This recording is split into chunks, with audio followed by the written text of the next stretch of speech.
And so I'm incredibly honored to be sharing the stage with these three wonderful individuals. So please welcome Anyeley Hallová of Adre Development, whose equity-centered projects are setting new standards for sustainability. Also on stage with me is Camille Idedevbo from the 1803 Fund, and she's bringing vital community-first lenses to her work here in Portland, empowering education and youth spaces. So welcome, Camille. And then at the end of our row here, Azalea Renfield. Azalea is CEO of the Williams Russell CDC, who just last month, actually probably more than that, celebrated the historic and long-awaited groundbreaking of the Hill Block reparative development over at Williams Russell. So welcome, Azalea. So again, thank you all for being here. Before we dive into a few questions that I have for you all, I'd love for each of you to maybe take a minute or two to introduce yourselves, your organizations, and the core of really what drives your work. So Anyeley, why don't we start with you? My name is Anyeley Hallová, and I own a socially responsible real estate development company here in Portland. And I started my company in 2020, really trying to think about industry change, how to think about bringing socially responsible and equity-centered work into development. And so working on, I would call them high catalytic demonstration projects that hopes to be national models. Hi, good afternoon, everybody. Are we awake? I'm Camille Idedevbo, she, her. I get to serve as the Director of Data Strategy and Organizational Learning for 1803 Fund. But if I were to give you a little bit of background, I would say the past decade of my career is really summed up into three kind of career themes. One is strategy, so large-scale problem solving or idea seeding. Design really having to do with both process and product, and then storytelling really about how you move people to action. And so I'm really excited for today's conversation. I see a couple of old colleagues here from Portland Public Schools. Hey, y'all. Thank you. Hi, everybody. Azalea Renfield. First of all, words can't express my boundless gratitude to be here before you all. We are so excited to be here to really share our work with you all. The work we do is hard. It's, if I'm going to be honest, difficult at times, but we're super honored to be here. So Azalea Renfield, CEO of Williams Russell. It's a reparative development project over in the Northeast. It's adjacent to Legacy Hospital. What we're doing there is revolutionary. And I can't wait to tell you more about it very soon. Well, we're not going to wait very long, Azalea, because we're going to start with you. Yeah, well, okay. So obviously, yes, it's groundbreaking. It is revolutionary. It is getting attention nationwide. It's really the first of its kind place-based reparative development in the country that I've seen. Behind the scenes, how do you align all the complex public policy, historical trauma, and community programming to turn that restorative vision into a physical reality? Yeah, so this is interesting. I want to be very clear with this. This is no ordinary development. No ordinary build. This land in the Northeast sat vacant for 50 years due to urban renewal, the extension of a hospital that never happened, an eyesore, a pressure point, and just last year, we got the land back. Yeah, in February, by the way. This February, we actually went vertical. Adre is actually building for us. Whoop, whoop, whoop. And what I love about this project is that it's a comprehensive approach. On this 1.7 acres of land, we are reimagining what the epicenter of Black Portland used to look like. And with our partners like 1803 Fund, we do this together. So what we're realizing at this 1.7 acres is 20 townhomes that's for sale, 85 housing units, 2 to 3 bedrooms for affordable housing. But we know that housing is not mutually exclusive from economic development. So we know that commerce matters. We're going to have a 3-story business hub. Oh, yeah. And then to bring it all together is a community plaza where folks can play and have community gatherings and barbecues and, just things that we need for like leisure and pleasure on this 1.7 acres of land. This project has been such a high-profile project that we went to Harvard University. Yes, Harvard, to speak about this very project. People are watching us, Portland, to see what we're really doing in a meaningful way. And let me also say, I'd be remiss to say that this whole project, the reason why it says no ordinary build, is because it's fully, mostly funded by government. What Mayor Ted Wheeler did in 2017 was came out and said, "I am sorry." Think about that. A politician apologized, and imagine that. But he apologized for something that he had not done. But talk about leadership, to step up and say, "I'm sorry," to acknowledge and apologize and say, "I'm sorry." And then to say, "I'm going to allocate X millions of dollars to this project to get you going." He didn't have to do that for something that happened 50 years ago. But it's the path forward at the urban renewal, to get away from race politics. It's place-based. Because what I love about reparative development, and by the way, it will be a matter of contemporary policy, just wait and see. It is the path forward to get away from race politics. We can't keep talking about Black and brown and Asian. We're all human.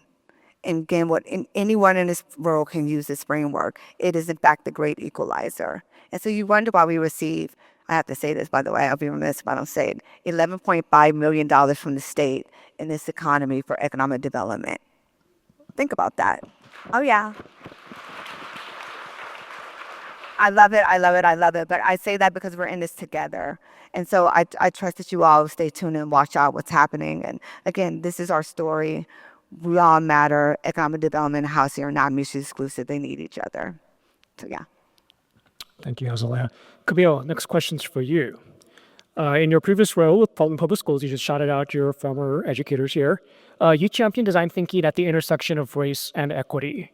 And you emphasized it when you said this word, my brain almost blew up, inspiration scouting, which I love, which is really about understanding a site's history before ever putting pen to paper. How does embedding that deep problem solving, that deep design thinking at the very beginning of a project positively impact the outcomes of the community? Yeah. Thank you for the question. So when I think about, one of the roles that I held while I was at Portland Public School was I founded the district's first ever innovation studio. So think in-house consultancy, how to use design at the intersection of racial equity to solve some of those systemic challenges. And one of the things that we did was we deeply interrogated industry standard around things like design. Now, design thinking, typically what you hear is empathize, then define, then ideate, and prototype and test. And while all of those things are wonderful, they are insufficient when you start thinking about complex projects with deep histories that have impacted real people. So we don't just want to create spaces, programs, buildings that carry a facade of a community. They have to be embodied. And that's part of what we believe, even at 1803 Fund, as a Black investment fund for the people, is that we want the spaces that we are investing in to not just be pretty, not just be admired, but to carry the ethos of a people. And so that is why intentional design matters, because you don't just want to build pretty buildings for the sake of it. You want them to be vibrant, thriving. You want people to actually feel a sense of safety and ownership over the spaces that you want them to be in. Thank you, Camille. And Anyeley, your work at Adre constantly pushes the boundary. And when you're not busy, you're writing books too. So we'll hear about that later. How do the collaborative models currently transforming North Portland serve as a blueprint for development across the rest of Portland? Yeah, I love that question because I'd like to travel. I do a lot of stuff outside of the state. And with my goal with every project, I have a client that was like, I want to be the regional leader in trauma-informed design, in the region. I'm like, the region? We're going to go national. We're going to go international. I have a very strong belief in Portland, specifically Oregon, as the place for innovation. And we have a unique ability, I think, due to our size, due to who we have here, our sensibilities around sustainability, our sensibilities around equity to actually prototype and do innovation. I would say the negative part of that is we don't really have a great ability to scale that or keep that here. I think we get these great ideas and they go elsewhere and then they blow up somewhere else. And I'm like, I wish we could capture that. But I guess my point is when I think about these projects that we're talking about and these efforts, I see that I don't see them as this. They actually aren't going to be national models. I know my client, Williams Russell CDC, it constantly gets calls from around the nation being like, how are you doing that? And that was before there was even a shovel in the ground. People were realizing that they were doing something that's never been done. So I would see these as blueprints nationally. And we've seen that. I led the team that did Meyer Memorial Trust's project, and that got a ULI Americas Award, which is top 10 development in North and South America, the first mass timber building to do that. And I would go to like Texas and somebody would be like, oh, we're totally doing what you did. And I was like, oh, what? And then the Port of Portland's like, we're taking that and we're scaling that. And that's one of the reasons I started my company, because I realized these ideas, people think about scaling developments, but what about the idea of scaling ideas? And we have a real opportunity in our projects in Oregon to scale them idea-wise internationally. So I'm super excited. I would say in 2020, when I started my company, I started talking to a lot of other people who were starting efforts, and some of them were these too, and others. And I was like, ooh, just wait 5 years from now. Everybody's going to be like, what's going on in Oregon? And we're hitting that moment right now. And I'm super excited about it because I'm like, there's a lot of things people don't even know, and it's going to be really great. Yeah, and I'm actually super excited that Anyeley is here as a developer, because we've actually gotten more developers into ACE to help mentor our students to bring that perspective into the work that we do in shaping the built environment. So I think Anyeley is tugging at me saying maybe there should be a D in ACE. So we'll see. All right, I have a couple quick fire questions for all of you. Just looking at the unprecedented work happening in Albino today, what makes you most optimistic about the future for the rest of Portland, and why should the rest of Portland sharing that optimism with you, for any one of you? I'd probably layer on to what Anyeley has talked about, but the sheer volume of activity is super exciting. At 1803 Fund, we get to serve as financial intermediaries and investors, frankly, for projects like a Williams and Russell. But we also invest in our partners like an Albino Vision Trust, who is also leading large-scale redevelopment. We also get to invest in partners like Taking Ownership, who's making sure that folks who have historically held houses in the Albino area get to stay. And they're not pushed out. And another thing that I probably just shameless plug want to talk about is at 1803 Fund, probably here in the next year as well, we're going to be thinking about launching an Albino Design Fellowship. So also thinking about how professionals are coming up and carrying this kind of Black urban design aesthetic into the market. And so I just think the sheer volume of things happening at the same time really makes Portland a prime place to pay attention to. Before there was a Silicon Valley, right? There were people who seeded ideas. And currently where we are as a nation, when people are distracted or put off, frankly, there are some people that are building. And I would venture to say that we are the people that are building. So it makes me excited. I guess I would just add, and thanks, Camille. I think that what I want to challenge Portland to think about is to be audacious. The part that I don't want this to be lost upon us. Williams and Russell is only 2 years old. 2 years old. And when you think about the $168 million project, to be scaling up so fast with the world watching about how we're doing this work, that's called impact. And it was about credibility, establishing trust. Okay, I'm not from Portland, there you have it. I've been here for 2 years. I'm from California, but I'm here now, and I love it. And I want to say this. When we got reconstruction on, shout out to On Point Credit Union, who gave us a chance and believed in us, who gave us a loan for our townhomes with no guarantee. Think about that. Finances for just 1 year old, 1803 took a huge chance. They were an early investor for us.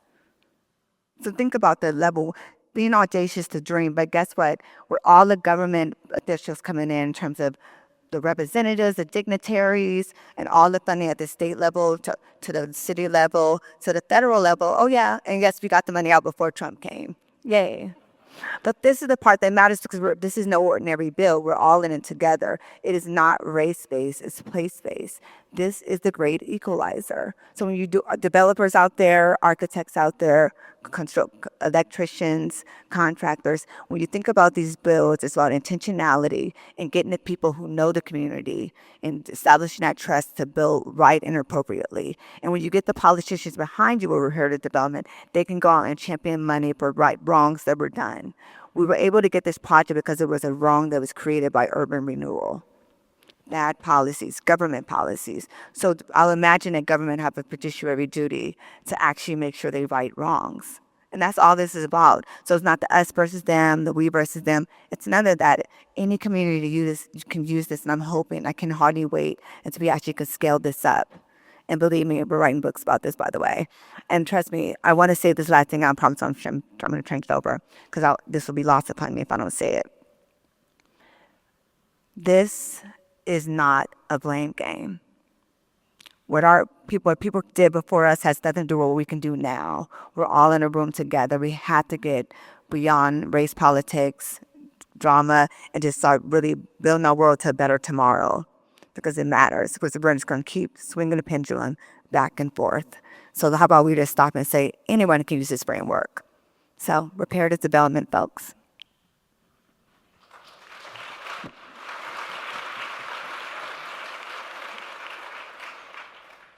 One of the things and I want to make sure I remember the question. I was like mesmerized by the other two people's answer. Like, wait, what am I supposed to say? Is really the ability, what I'm loving seeing now, and I want to see more of it, is the ability for government, philanthropy, the private sector, and who else am I missing? Faith-based organizations, come together and tackle these difficult problems in our city. And I think we've seen that a lot, and I'm really excited about a lot of the stuff we're talking about is that, and that's why it's working, it's because it's not just one area trying to solve it. And I guess to add to that is with a community-based framework, and that's why it's working. Great. Thank you all. My last question for any one of you, really, for the A students with us today in the audience, maybe a specific change in our industry that you hope that they will help champion, or maybe for the professionals, industry leaders, our sponsors in their audience, something they can maybe put in place to help those students succeed in the future. So maybe a little bit of a challenge for them. Any takers? No, go ahead. Oh, I changed my answer when I listened to the students talk. It just reminded me that I had that blast from the past moment where I was like, I was benefited from a program just like this. So it was SECME. It was the Southeastern Consortium for Minorities in Engineering. Was a program that I did in high school. My career started actually in ag engineering, and then moved to city planning, then to design, and now I'm in development. So I've been except for construction, I've been over the universe of the ACE. And yeah, those programs are so important. These programs are so important for exposure, I would say is the main thing. Is if I would have known about development back then, I probably wouldn't have taken that giant big arc. And to that effect, product placement. I wrote a kid's book about real estate development. There's a banner when you go outside that you can scan and buy books. Thank you. And note, it's a Portland publisher, so that's pretty cool. But I wrote it, and then I looked it up, and from what I know in English, it's the first and only kids' book about real estate development. And one of the reasons I wrote it was to expose somebody, young like me, who is only knows architect maybe, and construction maybe, that's all they know. Maybe engineer, but they don't know this profession. And I wanted to tell it from the lens of a sustainability and social equity lens. There's a pretend city graphic in the book. They're all my projects.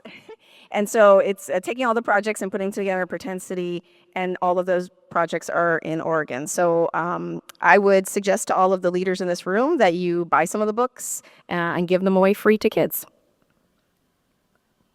That's great. I was in. Go. I would just recommend former high school teacher for 1 year. Didn't last long. Um, yeah. As an administrator, assistant city manager in East Palo Alto, I would just say thank you for the work that you do. And when you think about mentorship, what people don't tell our young people who seek out mentorships is that you have to be chosen back. You have to be chosen back. I can't tell you how many emails I sent to city managers when I was on a pursuit of going to become a city manager and was left on red, was waiting to get someone to call me back. And then people will call back for reasons that are not so great. And then some reasons just that don't seem so aligned. And so sometimes you just wait. So thank you for choosing our young people and giving them a chance. And just to say yes. Say yes and dare to be you'll be amazed if you give people opportunity, what they can do. Just give them a chance. Just say yes. On Point Credit Union took a chance. 1803 took a chance. Adre took a chance on an organization that was only 9 months old. Think about that. Well, when I came, it was only 1 year old.